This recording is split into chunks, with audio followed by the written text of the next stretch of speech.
sorry, the number you have reached is not in service. Please check the number or try your call again. This is a recording. Are you listening? Hello there. I'm Darius. And I'm Sam. And welcome to the Oxford Youth Podcast. This podcast is by young people, for young people, just to talk about the things that we care about. We're here to give you a voice, whether that's the voice of your creativity, your professionalism, or just something that you're doing that you feel needs to be spoken about. And if you want to get in touch and actually get on this podcast, you really can. We don't bite. I mean, we promise. And we promise. But the real question here is, are you listening? I mean, are you listening?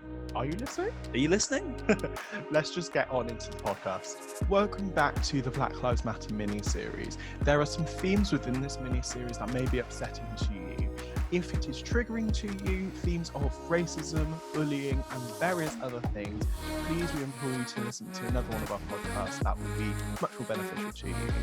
Thank you, and we hope you enjoy the Black Lives Matter mini-series. Let's get into it right now.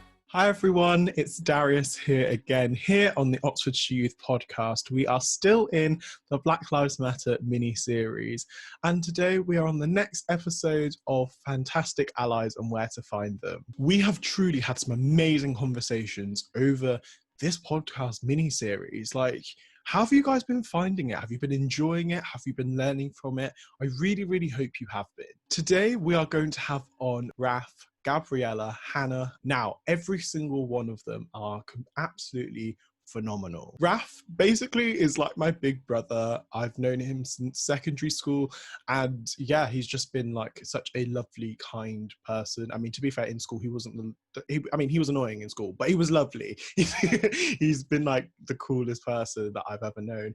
And let's just say that the coolness doesn't stop there. He is the director at The Other Half, a sport and change consultancy.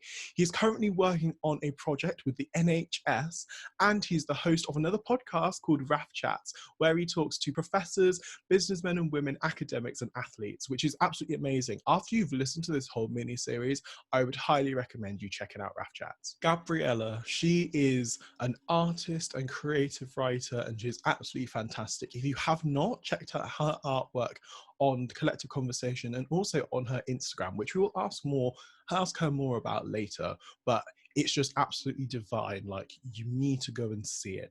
You just need to. My girl, Hana, like, one of my bestest friends ever. She is such an exceptional person. Not only is she a fantastic actress, her and her mum are in business together. They're doing this fantastic jewelry business called Field of Tree Jewelry. You need to go and check it out and support this amazing business done by mother and daughter. Like, just go and look at some of the designs on their Instagram. It's just top tier. Like, you can't even get things like that in Pandora or any of these places where you would expect to get really kind of high quality jewelry. It doesn't even compare to what Field of Tree Jewelry are even coming up with, so you need to go and check them out. This is going to be such an interesting conversation, talking about allyship and so many other things, because we all need to take steps to become better. Me included. I'm not excluded from this conversation. We all need to take steps to be better in regards to anti-racism, in regards to how we treat discrimination, how we treat everyone. We need to do better as a human race. Let's chat to them all right now. Hi, everyone. It's so lovely to see you. Hey, Darius. Hey, hey, Dad. So, oh my gosh, she called me Daz. Like, oh, we're throwing that all the way back. Like, oh, so Hannah, Sorry. like, you know, that those days when I was Daz, Exactly. and now I'm like fully Darius. Oh, that's great. How have you been over this period, Hannah? Yeah, no, I've been good. Quarantine's been good. Like, just doing my own thing, being creative. It's been quite, a learning experience. It's been good. Yeah. And like, your creativity has been taking you in some really amazing and awesome places, especially with your mum. Like, can you tell me a bit more about that? Yeah, so me and my mum have started this jewelry business. It's my mum's been a jewelry designer for 20 years, and she kind of lost it a while ago, so then we decided to come together and then create a jewelry business called Field of Tree Jewelry, plug.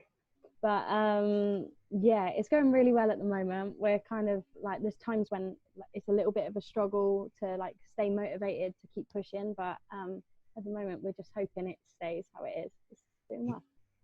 Yeah, definitely. And I'm so excited to see like all of the amazing new designs, because some of the things that you've been putting on Instagram, I'm just there like, oh, hello, like they've got Didn't treat things for yourself women. right? Yeah, no, Like, no. girl, They're like when I get some coin, like I'll be at your front door just like, hi, can I have all the jewelry? But yes, they do men's stuff, they do women's stuff. So get yourself down there, people. Order everything. Like, make sure that they sell out. Like, do all of do all the things you should do. Like, support the business. Thank you so much.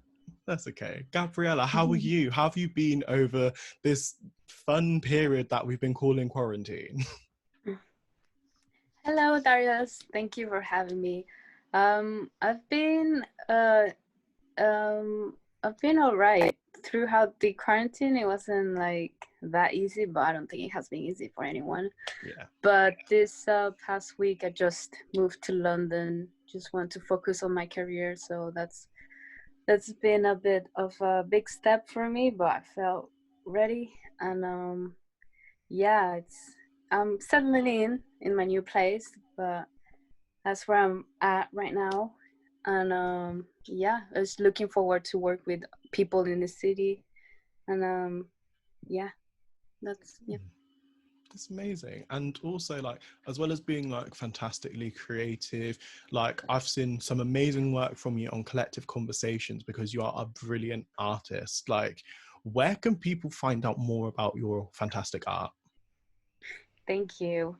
So I have made a separate page. It's called Gabriela sorry, I said it in Spanish.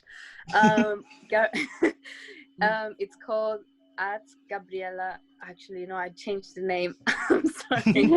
underscore NOLOVA_. And I have a website as well where people can get prints. They can even get like a commission portrait if they want, which a lot of people like to have. So I put that option there. And you can find that at Gabriela G Flores, and then with set at .com. So you can get prints there too. Ooh. So people go get your prints. Like, like, do I want a commissioned like picture of my face? Yes. Like, yeah, I'll put it on this wall right here. Yeah, and for like how you like for the quality of it, it's not that much. Like I think it's like 30. And actually it's like 50, but it's high quality still. Like it's a good deal. It's good. That's amazing. Yep, definitely people go and invest in a queen. And now we've spoken to 2 queens, and now we're about to go speak to a king. Raf, how are you? Wow, Darius, I never knew I was going to get that introduction. Brilliant. Thank you so much. If I blushed, I would be blushing. So how am I at the moment? The sun isn't shining, but it's a nice change. It's been a scorcher, so I'm embracing the slight lack of heat today, and just cracking on with a few projects. What projects have you been working on recently?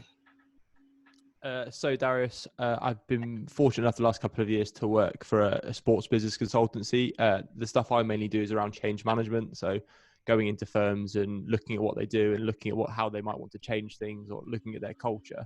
But when COVID hit, I was really quite keen on, frankly, trying to get some opportunities and work within the NHS, just to try and do my bit. And I was really fortunate enough to get an opportunity with a trust down in Essex. So I'm doing a bit of change management work down here, and it's just been an absolutely wonderful experience. It's amazing. Like, you never cease to amaze me. Like, you're just one of those brilliant people. And like, also, like, aren't you like crossing the T's and dotting the I's on like your masters as well? It's almost like we've Darius, that was beautifully said. I mean, it's almost like we've done the intro before. Yeah, I'm fortunate enough to be hopefully just finishing off my masters out of Warwick this year. So that'll be really good.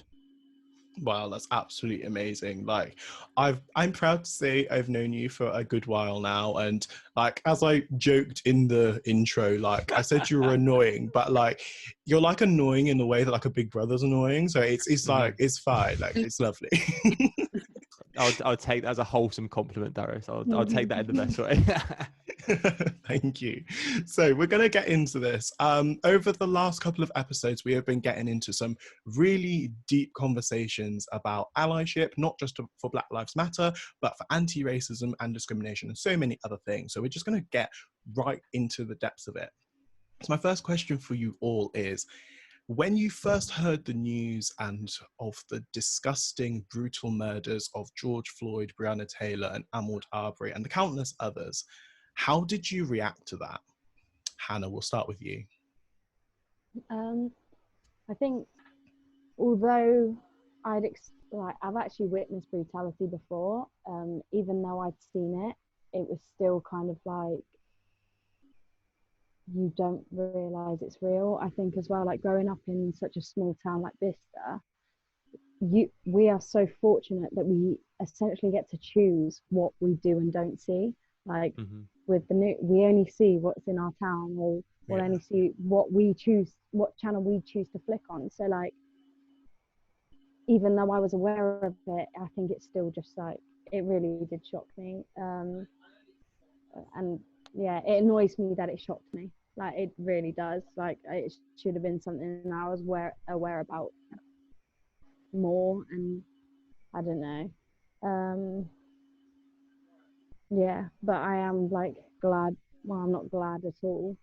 However, it's amazing that there was such a reaction for people to talk about this now and make change, and hopefully it will continue to do so. Yeah. So, yeah.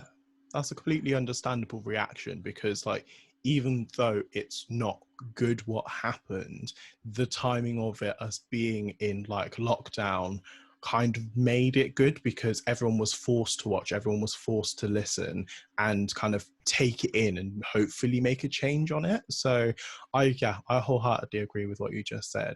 Gabriela, how did you feel when all of that was blasted all over the news, all over social media? How did that make you feel? I was like heartbroken. Like, how can people be like this in the world?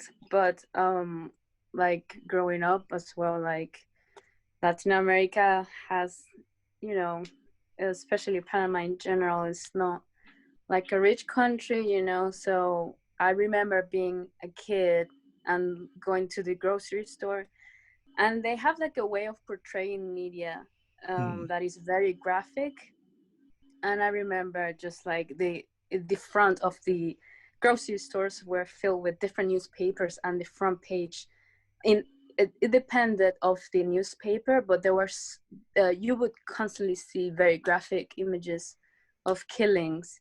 And here it's a bit more things are a bit more censored, but growing up I definitely, on the news, very graphic what's going on the streets.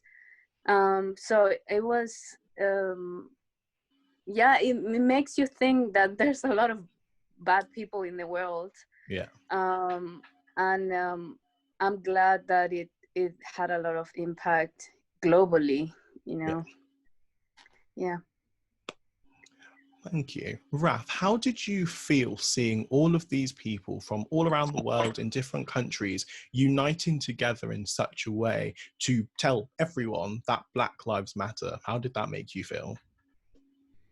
Well, I think it's such an important thing that, I mean, it's also worth reflecting on the fact of how the COVID environment played into the relationship of this as well. You've got people which COVID is impacting all of us, not all equally, but and what saddened me about the whole COVID crisis is that across the world, this should have brought the world together, but sadly, it's bringing so many people apart, and particularly on the sort of the international perspective, we're seeing more divisions ever than before. But what really excited me about the Black Lives Matter movement is it's not only is it brilliant that it's pulling loads of people together and getting people to talk about this, but it's a wave of momentum.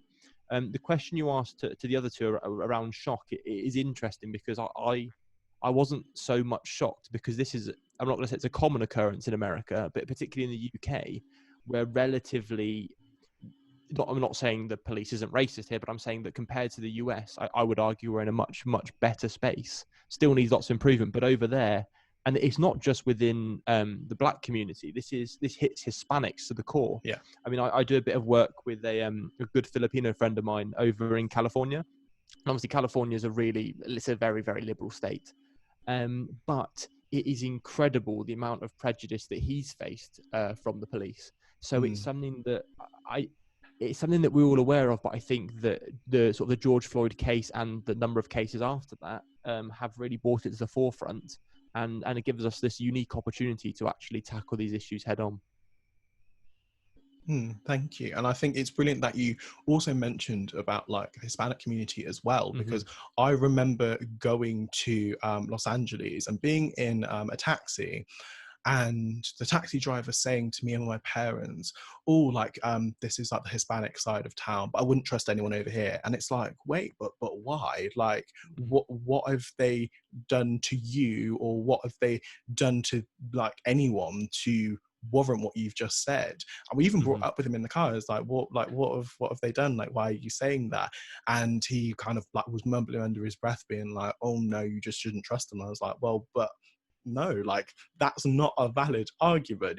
When you're saying that you shouldn't like trust a certain group of people, or that they're untrustworthy or whatever, like, that's really hurtful, because these are people that we're talking about. We're not talking about like anything like trivial. We're not talking about like clothing or anything like that. We're talking about actual people. So the words that we use against other people is extremely important, and we should only really be using words to lift people up, not tear people down. Our histories are intertwined, as I said, and this is all our battle. We must work together to end the institutional, racial and structural inequality that we see before us. And this is a start. This is not just a march. This is not just, it is solidarity with those of America, but that's not what it is. This is a call to action. That's why I'm involved with the local party. Please get involved with the local party. Please get involved with the local organizations, because we need to change the system. I am so proud to have seen the work of One Justice and Sasha and Bino. They've done a brilliant job with this today. Let's give them a shout out for brilliant work. Guys, have your opinions of the UK and the media, the government, education system, have any of your opinions on them changed recently? Yeah. I'm gonna admit that with many things, I think when you grow up, you tend to think that just because they're have more authority, that what they're saying is legitimate. But as you grow older, you realize that a lot of things are lies. And it made me think that I should question every single thing, because I would admit that I felt a bit protected from a lot of truth that I didn't know was underneath. So it's always good to listen to different sources regarding one topic rather than, just one. And so it definitely has made me think, oh, I should really question everyone. It doesn't matter the title that they have. Yeah, because there's a lot of bad people in the world. Yeah. There's kind of too many to count at this moment in time. Yeah, it's like it cannot all be perfect out here, It's like, and you see it when people start calling each other out, and you're like, oh wait, this person was like this. Oh, so yeah, it has definitely opened my eyes. So yeah. Has anyone else had like an eye-opening experience like that with the media, the government, the education system? I know with me, probably it was definitely the media, but also the media, and then the way social media can twist things. Even times where they were saying the right thing, say we're talking about a murder.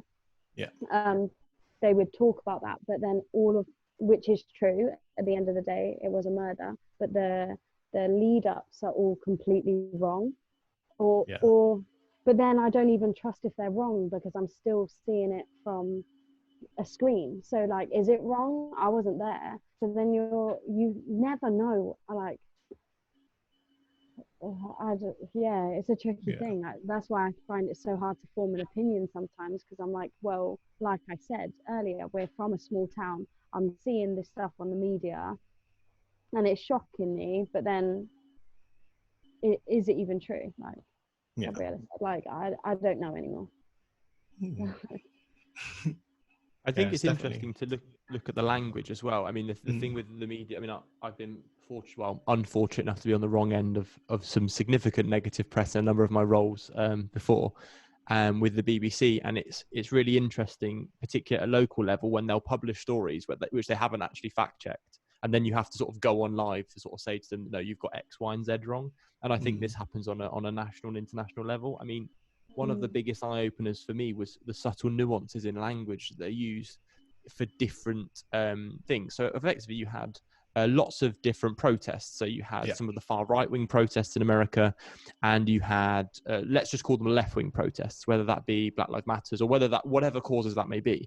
The language used by the US media predominantly, I know Fox News, the Trump network, all that nonsense, but it is interesting to look how a president of a nation articulated his feelings towards those right-wing protesters and calling them like fine, honourable people, and then talking at the protests with the Black Lives Matter movement and talking to those and saying they're rioters.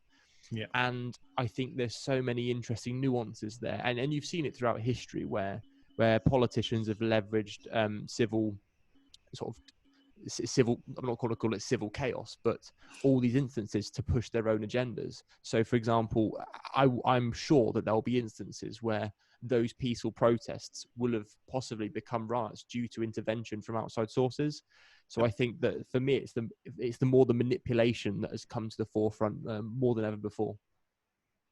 Definitely. And I agree with that, especially with the intervention, because there have been loads of instances recently where police have intervened where they didn't actually need to, and then they've instigated something which the media cotton onto, and they're like, oh, the Black Lives Matters movement's turned into a riot, they're this, they're that. And it's like, hold up, if you look at the full picture, they didn't instigate anything. They were just there. They were already set to be there. And when a police officer is in front of you on a horse and they're right up in your face and you're like, wait, I'm just trying to do the march, like just like everyone else, I'm just trying to do the march, and you're there and they're shouting abuse at you, and you're there like, well, I'm not gonna just stand here and take this abuse. Like, someone's going to react. So if you're gonna, like, I mean, for want of a better phrase, if you're gonna poke the bear, like, what do you expect? Like, people are already upset, people are already angry, and if you just poke them and prod them and are like, oh, you're this, you're that, you shouldn't be here, they're gonna get mad. Like, what is that? They're just gonna get mad. And I think we should expect that. Like, if a people group is already upset, just expect them to react in that way. And I don't think the demonization of, like, a lot of the Black Lives Matter protesters in the media has been extremely damaging to see. The thing is, what I was thinking as well is, one thing I noticed with articles is they focus on the headline because they know the public are too ignorant to actually go and read the article. Yeah. So they might actually tell the truth later down in the article, but they'll just stick with that title. And I think that's what made me, I didn't come off Facebook because I still wanted to, like, make sure I was involved, but it was like, I'm seeing people sharing stuff with absolute, like, I saw someone share when it was a stabbing in Reading, wasn't it? And it was after the Black Lives Matter protest. However, it was you could say it was after Cowley Road Carnival, but like, it's completely separate. Like, you could say anything. So but then everyone just shared it immediately. Like, look what Black Lives Matter protesters are doing. It was nothing to do with it. you can see how people can't be bothered to do their research. So, but then is your research ever even research, because it's still from the I don't know. So it's a cycle. I can't take it. It is definitely a vicious cycle sometimes, where like I've been having a conversation with my cousin recently. Well, if he was in a different situation at this moment, he would have got arrested by the police for doing nothing, for simply just being black and his friend being Asian. That would have been it.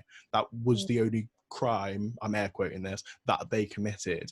And it's like, well, what can we even do now? Because it's like, we're trying to encourage people to have these conversations. We're trying to encourage people to, you know, research or listen to our stories, or, you know, purchase from black owned businesses, or do something. Just try and become like kinder, nicer people. And it's like, well, what can we do? Like, it's like he can't even now walk through his own neighborhood without, you know, the police just walking around and seeing a black man or seeing like a South Asian man and being like, oh no, you're criminals. And it's like, they're not, they're just people. And it's absolutely crazy.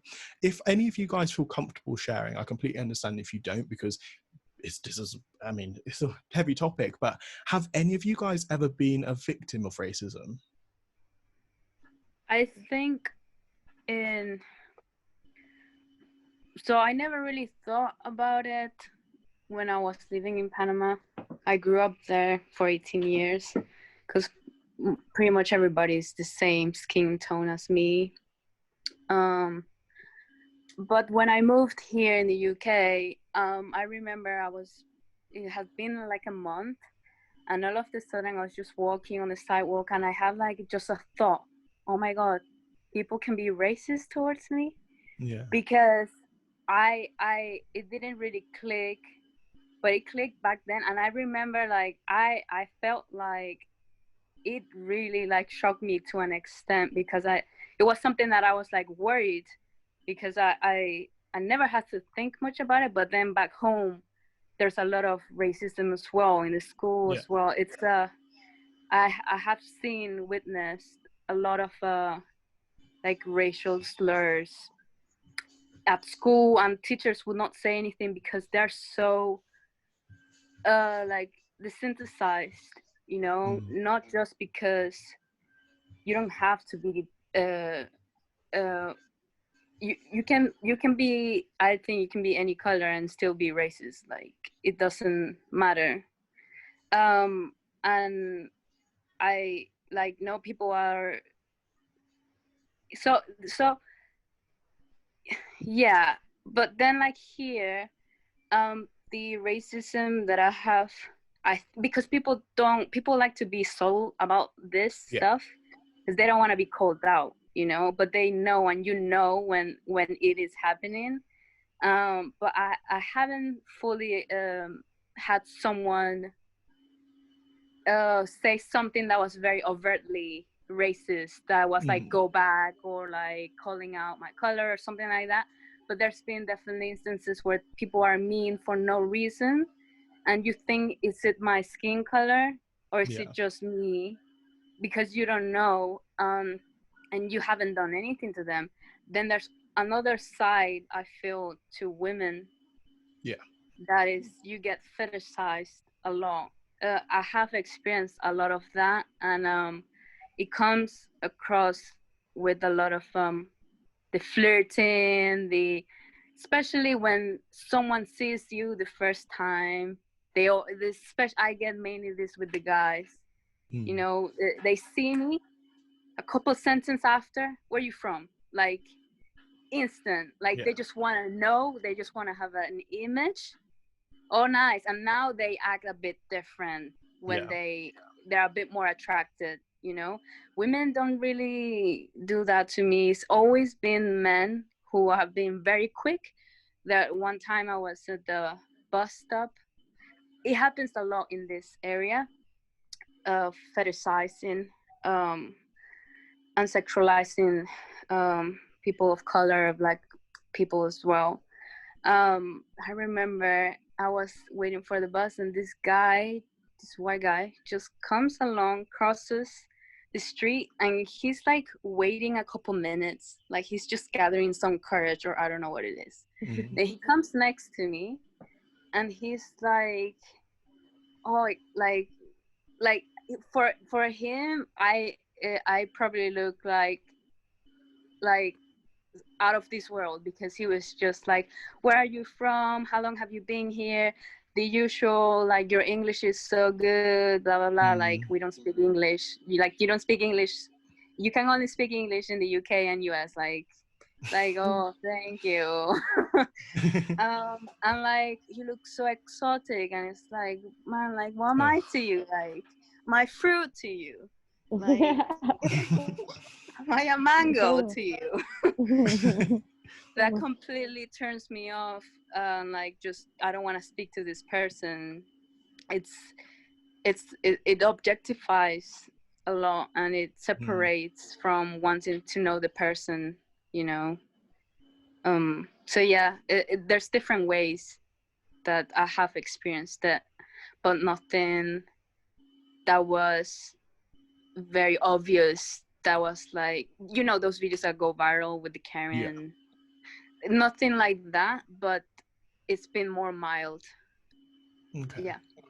No, Or thank you assumptions so of, much. like, sorry, yes, or assumptions of, like, my background, and those stereotypes. Oh, you don't like spicy food, or you should know how to dance, and all that stuff. Yeah. No, thank you so much. I really appreciate you sharing, because I feel like that could help someone who's listening, like, whether they are going through that and they don't realize it, and that they'll probably start to notice, like, oh wait, this could be what's happening. So I feel like I'm appreciative of you sharing that, because, like, you didn't have to, so I appreciate it. So thank you. No worries. Of course. Anyone else? Like, if you feel confident enough to share, obviously you don't have to. It's completely up to you. I'll jump in with mine, because it's yeah. or you, Hannah. Sorry. Yeah, go. Mine. No, you go first. Because mine's yeah, so obviously I'm half Japanese, half English. My mum's the Japanese one. So yeah, I was born in England. But I think this is how I know that, well, obviously we know that racism is learned, but I never experienced, I think I always say this, and then my mum's like, no, you did experience racism when you were even younger. But the first time that I acknowledged it was when I was 9 years old. And this is like the final year of, or year 5 of primary school. And someone just, like, obviously mocked me, like, in a lesson. It was a new guy that came to the school, but nobody had said anything to me the whole time I was growing up. No one at school said anything. And I always say it was like the moment that I realized I was different. It's like I genuinely had no clue that I was Japanese. It was like, my mum is Japanese. I didn't think she was Japanese. That's my mum. I don't think, oh, I've got a Japanese mum. I think, oh, my mum.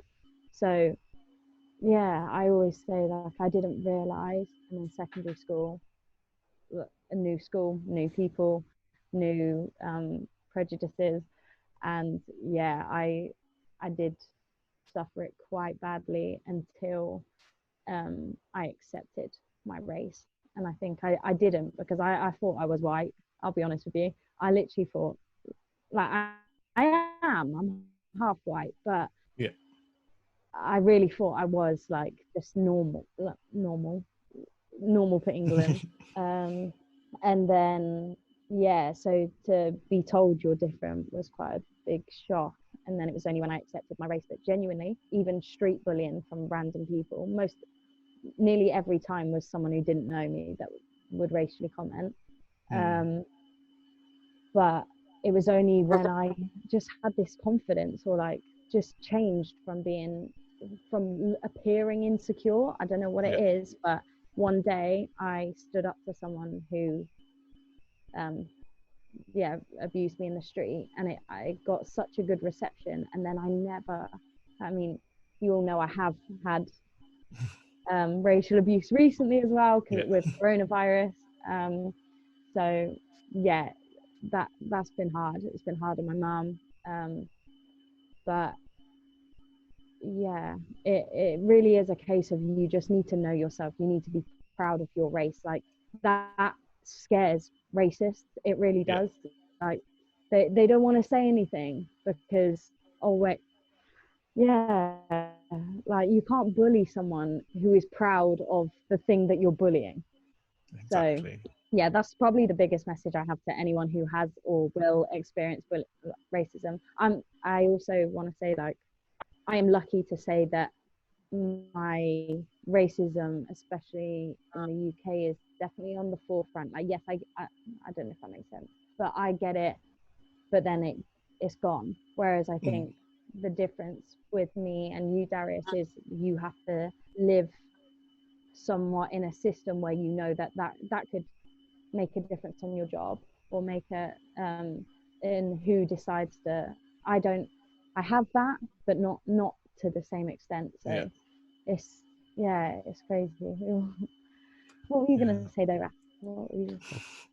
It's really interesting how you highlight all the different nuances between kind of like the endemic racism in institutions that will hit Darius in a different way than would hit you. It's interesting because we sometimes don't always think about that. For me, I mean, mine is nothing on any level. I look like the most Oxford person in the world.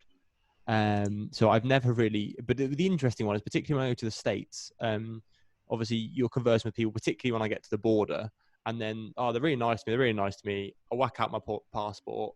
My name's Rafael Garcia. And then it's like, they take me straight into a room. So for work, I go there a few times, and it's really interesting that probably of the 4 times I've been, 3 times so 2 times of the 3 I've been taken into like a room, and then 1 time I've just been grilled. It's incredible. I mean, I mean, again, this is nothing, but from a me perspective, it's really interesting. Yeah. And it was interesting to see Hannah reflect on the difference when she almost didn't acknowledge. It took her not a while to acknowledge it, but she didn't face it in the younger years. And I probably had a similar experience. I mean, a lot of my family are mixed race, and a number of them are from Trinidad and Tobago. Obviously, the rest of them are from the Canary Islands, and it's really interesting that when you're born into that as part of your family, for me, it was obviously it's different, but you don't see race until a later age, if that makes sense. So you kind of don't really understand that it's even a thing until probably a little bit. Whereas I think people that come from a solely, maybe that'd be a white background or any ethnicity background where it's just solely with that one group, you kind of pick up on it earlier. But no, I can say I'm fortunate enough to have I didn't acknowledge that until probably really secondary school, probably, if I'm honest.